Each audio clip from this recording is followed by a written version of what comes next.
Today on Seattle Refined, fascinated by the flames. Who doesn't like fire? Who doesn't like to burn stuff and have fun, and it's primal? Sparks fly as we meet up with a local group of friends who share a spellbinding hobby. Then the countdown to Cinco de Mayo has begun. Whoa! That is like kick in the mouth spicy. We track down Seattle's most magnificent margaritas. Did your favorite make the cut? Plus a movie taking a hard look at motherhood. You can't fix the parts without treating the whole. Yeah, no one's treated my whole in a really long time. We'll show you what's new at the theater this weekend. Seattle Refined starts now. Hi everybody, welcome to Seattle Refined. I'm Garrett Swanson. You know, most kids are told at a very young age, don't play with fire. We totally support that rule unless you're talking about a Seattle group Refined recently found out about. It turns out flames have not only ignited fun, but also friendship.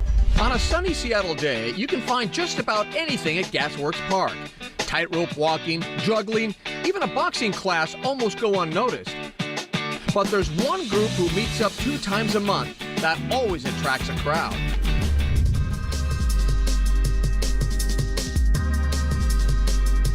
We get a lot of people that stop. You know, they'll stop for anywhere from 5 to 30 minutes and just kind of hang out and watch the show. Spinnern is a fire spinning community in Seattle that's been around for 8 years. Started by the man in the red mask, who goes by the name Copernicus Sparks. So Spinnern is spin and burn without the B, and the 2 words just kind of mashed together. I came down here about 10 years ago, and there was a few people down here burning. It was kind of unorganized, and nobody really knew when anybody was going to be out here. And so I started just making it a regular thing. That regular thing has now grown into a Gasworks staple, bringing people together of all skill levels. It's movement. I mean, all of us have a different background for sure. I have a bit of a background in gymnastics. I have a day job that is, you know, quite frankly, sitting at a desk. This gets me moving again. It gets me active again. It's definitely therapeutic sometimes. It's calming, it's focusing, but who doesn't like fire? Who doesn't like to burn stuff and have fun, and it's primal. There's nothing like spinning fire around yourself and listening to it as it moves through the air. Don't rush to judgment when it comes to Spinnern. They're not just playing with fire, it's really about safety first. Everyone is actually taken through a safety certification course so that we all have very uniform training. We have all been put through the ringer. There's barriers to keep the public out. There's designated fuel areas and safeties, and all the safeties have gone through the certification training. The one thing that has stuck with me through the entire 6 years has been fire eating. I was actually self-taught at first, and terrible idea.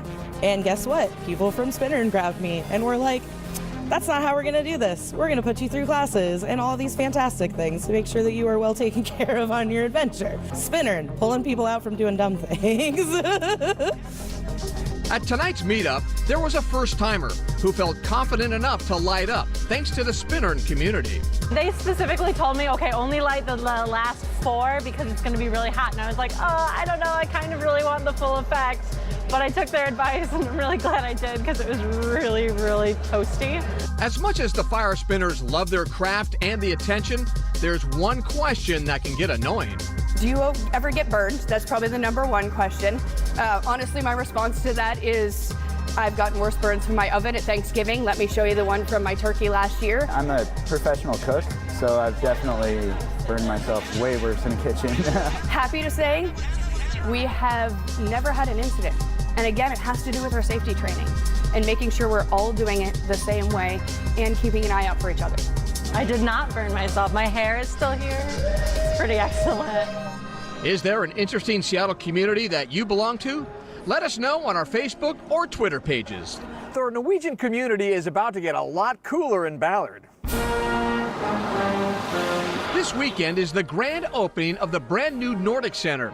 The modern new 50,000 square foot building is located right on Market Street in the heart of Ballard. In addition to its exhibits, the center features a cafe, a store, an auditorium, and classrooms. Saturday's celebration promises to be quite a shindig with bigwigs from all the Nordic countries on hand for the ribbon cutting.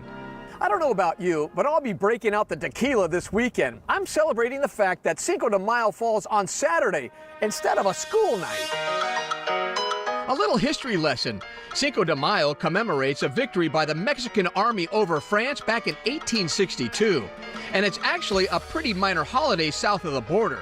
But here in the U.S., the 5th of May has evolved into an annual celebration of Mexican culture and heritage. And there's always plenty of places to celebrate here in the Emerald City.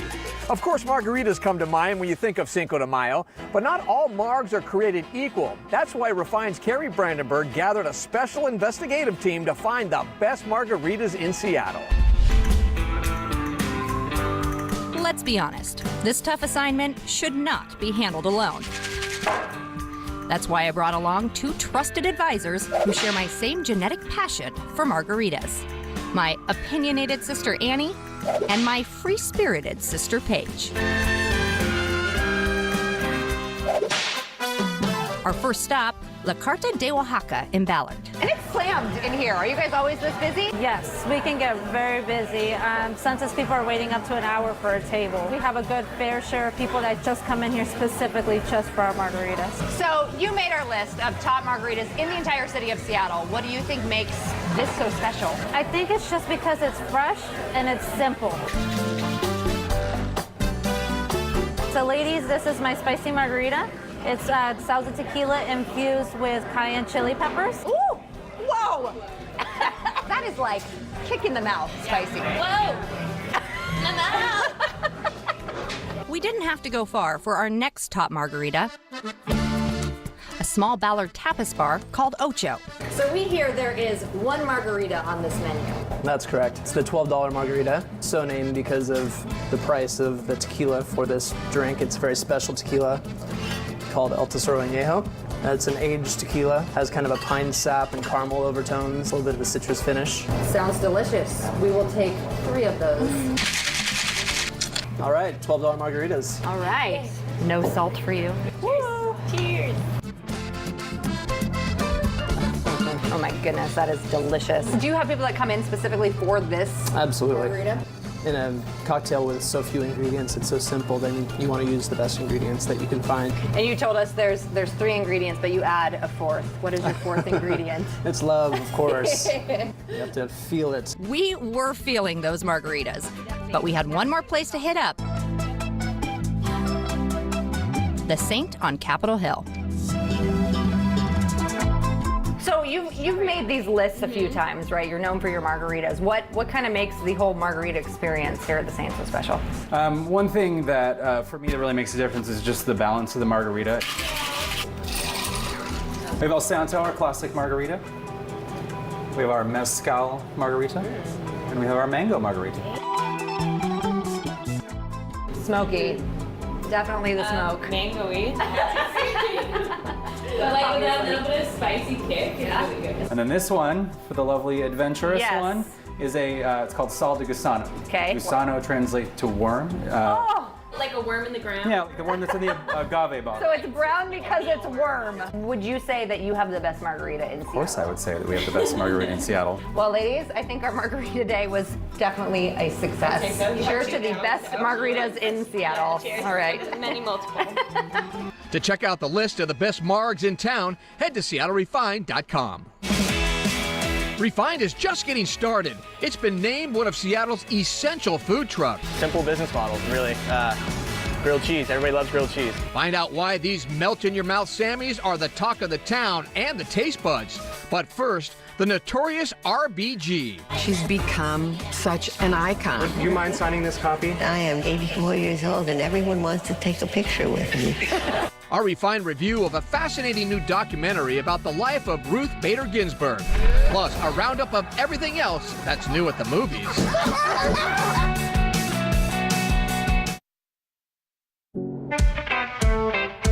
Welcome back to the show. I'm Gard Swanson. Here's a fun fact about our Refined staff. Most of the crew is obsessed with the 80s, from the music to the mullets, but especially the movies. A Blade Runner's job is to hunt down replicants. So they were shocked when a recent and bizarre survey came out. It claims Washington's favorite 80s flick is Blade Runner. The Refined team's vote was actually split between 16 Candles and Top Gun. To see what 80s films were tops in other states, log on to SeattleRefined.com. If you haven't checked out the Star Trek exhibit over at Mopop, you better teleport over there fast because it's about to disappear to a galaxy far, far away. Star Trek Exploring New Worlds closes on May 13th. The exhibit includes props, artifacts, set pieces, and more from the original series. So if you've been putting this thing off, now's the time to go. Moviegoers are still freaking out over The Avengers. It's clearly king at the box office, but it's got some new challengers this weekend. There's also a big film about a little lady that has a lot of people talking. Refined Scott Rondo has his review of the new documentary, RBG, and more. All I ask of our brethren is that they take their feet off our necks. RBG explores the fascinating life of Supreme Court Justice Ruth Bader Ginsburg, one of the most respected legal eagles on the High Court and liberal rock star. She's become such an icon. Do you mind signing this copy? I am 84 years old and everyone wants to take a picture with me. For those who only know Ginsburg as a judge, the film is a fascinating primer on her tireless work as an attorney for the women's movement and as a defender of civil rights. I did see myself as kind of a kindergarten teacher in those days because the judges didn't think sex discrimination existed. But when it comes to what really makes this fascinating legal mind tick, RBG seems to just scratch the surface. We get glimpses of her personal life. She's a loving grandma, she works out, she enjoys the opera, but the film left me wanting to know more. Especially about her relationship with her late husband, who championed her career in a time when most women were relegated to changing diapers, not the world.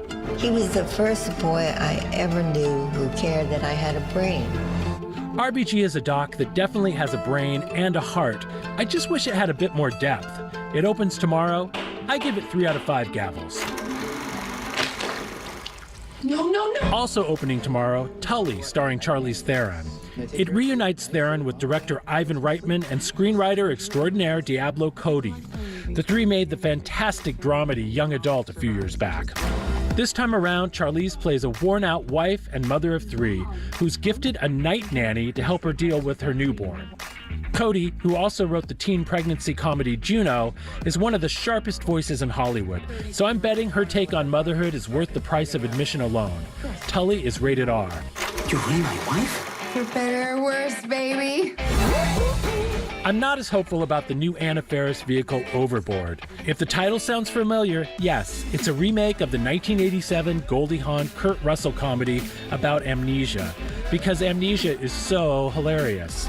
This time, the roles are reversed. Faris plays a working-class schmo who convinces a spoiled millionaire with no memory of his past that they're married.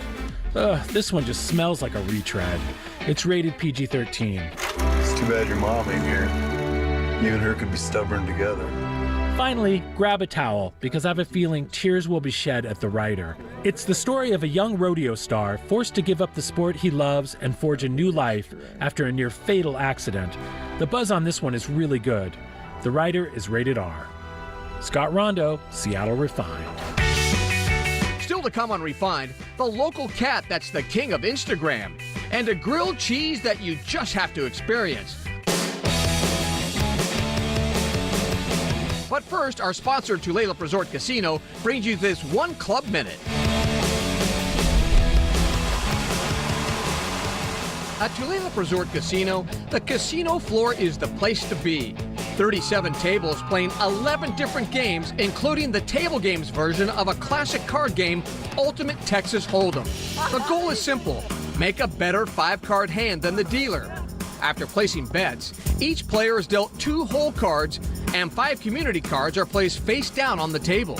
At this point, you have the option to bet or check. I'm going to flop 3 cards after we decide. So if you like your hand, put 3 times your bet here. If you decide you want to wait and see the flop, give us a check. Just pat your hand. I'm going to check. After the flop, you have another chance to check or bet. Then it's time to see the turn and the river. The final 2 community cards come at the same time. Come on. Yes! Woo! That's a flush, baby. Then you have the option to bet or cut your losses and fold before the dealer's cards are revealed. Beat the dealer and you're a winner. I like it up here. How can you not like coming to Tulalip?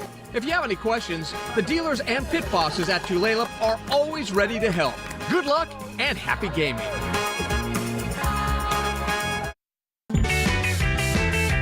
back to Refined. I'm Gart Swanson. If you have a cat in the room with you right this second, do me a big favor, give it a hug. I'm not trying to be weird. I'm just trying to celebrate National Hug Your Cat Day because I don't have one. If I did have a cat, I would want it to be like Brimley. He's a local pet blowing up the internet. And once you meet Brimley, you'll understand why. I think Instagram now is a little over 30,000, and even his Facebook page, which is just auto posts from Instagram, has its own, like, I think 15,000 or so followers on it. It's crazy. The social media world has fallen in love with this face. Meet Brimley. The adorable white furball lives in Tukwila with his owner and knight in shining armor, RJ. Now his fans, expect a picture every day. Brimley's infectious smile has made him an Instagram phenom, and Animal Planet crowned him its next cat star. But he doesn't let his celebrity status go to his fluffy head. Brimley had a rough start in life when RJ found him at a rescue shelter. Brimley originally came from a breeder that was using him as the stud, and he was really young. He was only about 1.5 years at the time. And he got this really bad eye infection, and instead of fronting the cost for getting him the surgery that he needed, the breeder had both of his eyes sewn shut just to bide time and keep breeding him. As soon as I sat down, Brimley was just super affectionate, came right up for pets, and I just knew I was going to take him home that day. They told me that more than likely he would lose at least one of his eyes. He made a total recovery without even needing surgery. Brimley kept his fantastic personality and continued to get more photogenic under RJ's care. So I just started posting his pictures on an Instagram for him, and then, followed Cute Animals like I normally did. And sure enough, within, maybe a month or two, it just started, he started gaining more and more fans and got really popular, and just got noticed on a couple of different sources that really just blew him up. And, he was quickly into the thousands and tens of thousands of followers. While Brimley may be America's next cat star, RJ now primarily uses Instagram to promote the hard work done by Seattle cat rescue organizations. Now, as for Brimley, he will continue to reward people with his mega smiles as long as he gets frequent belly rubs. If you want to see more of Brimley's glamour shots, log on to SeattleRefined.com for a full gallery of his best work. Seattle Refined will be right back. Welcome back to the show. I'm Gart Swanson. I like to think we have our pulse on the food truck scene in Seattle, and it turns out we do. Eater released a list of the must-eat mobile food in the city. And guess what? Refined has featured almost every single one, including one of my favorites, the grilled cheese experience. Anil, Fernando, Mike. Neither sleet nor snow, nor the broiling heat of summer can keep this chef on wheels from his appointed duty. My name's Ryan Beck. I'm the owner-operator of the Grilled Cheese Experience. We make gourmet grilled cheeses and homemade tomato soup. Ryan Beck is a wizard behind the grill, a sorcerer with a spatula, turning cheese and bread into mouth-watering works of art. We put a lot of hard work into the proteins that we put on here, and the veggies and everything's crafted, and we throw it all together. It's a lot more than just a grilled cheese. Customers across Seattle agree. They're really good, reasonably priced, and thumbs up. We picked out the Super Deluxe, which is definitely a crowd favorite. It's got spicy, it's got smoky, it's got freshness, and it's hearty. It's a good sandwich. Can't find anything like it here in Seattle, I don't think. Diners on the go can also enjoy the Veggie Deluxe, the Barbecue Bomb, and then there's the Classic. We do some gourmet stuff on there. It's not just plain old grilled cheese, but those are good too. My personal favorite's actually the plain with bacon and caramelized onions. I still eat them to this day, so. Special orders are okay too. How about adding some potato chips to that, Sammy? That's a custom order right there. And what's a cheese sandwich without a little tomato soup to dip it in? Delicious. Ryan keeps tight-lipped about what makes these babies so good. Can't give away too many secrets. But he says at the end of the day, what keeps people coming back isn't brain surgery. Simple business model, really. Grilled cheese. Everybody loves grilled cheese. To check out Refined's favorite food trucks, head to our website. All right, that's going to do it for today's show. I'm Gart Swanson. Have a good one, everybody. We'll see you next time right back here on Seattle Refined.